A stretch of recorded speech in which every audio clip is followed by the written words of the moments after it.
Ассаламу алейкум мекендештер, арбаңыздар.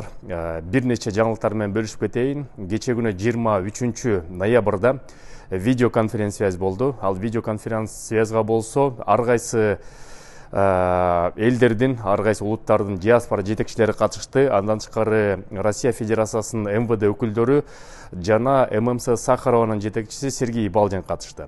Эми ошо Сергей Балдинин айтысы боюнча мекендештерге Евразиялык экономикалык бирикменин өкүлдөрү буга Кыргызстанда келет. 8 январга чейин сөзсүз түрдө дактилоскопия жана метасвидетельствону өтпөгөн мекендештердин баары тең барып 100% өтүп коюңуздар мекендештер. Андан кийин текшерип калыш мүмкүн дейт, андан кийин штраф болуп калыш мүмкүн дейт. Ошон үчүн эгерде ким бара элек болсо сөзсүз түрдө барып өтүп коюңуздар. Азыр декабрь Кудай буйруса башталып атат.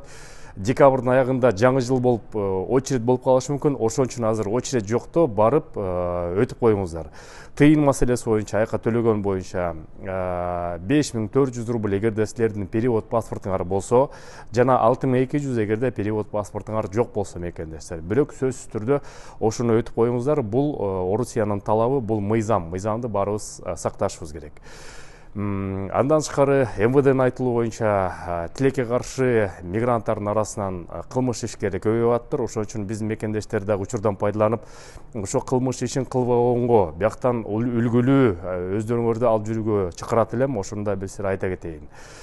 Дагы мекендештер, көп мекендештер ар кайсы ситуацияга түшүп калат экен, кылмыш иштери болуп калат экен, административный правонарушение болуп калат экен. Биздин диаспора кызмат кылган юридикалык центр бар, Авентум деген. Ошо Авентумга кайрылып туруп, эгерде силерге юристтер керек болсо, адвокаттар керек болсо, кайрылып толук кандуу иштеше берсеңиздер болот. Номери болсо алардыкы 8925 55 55 905 мен азыр дагы жазып коем. Ар кандай суроолор болсо ошол юристтерге, тажрыйбалуу юристтерге кайрыла бериңиздер мекендештер. Сак саламатта болуңуздар, аман эсен болуңуздар. Жаңылыктар болсо дагы бөлүшүп турабыз. Силер менен Кыргыз диаспора кеңеши төрагасы мен Кубанычбек Осмонбеков. Көрүшкөнчө.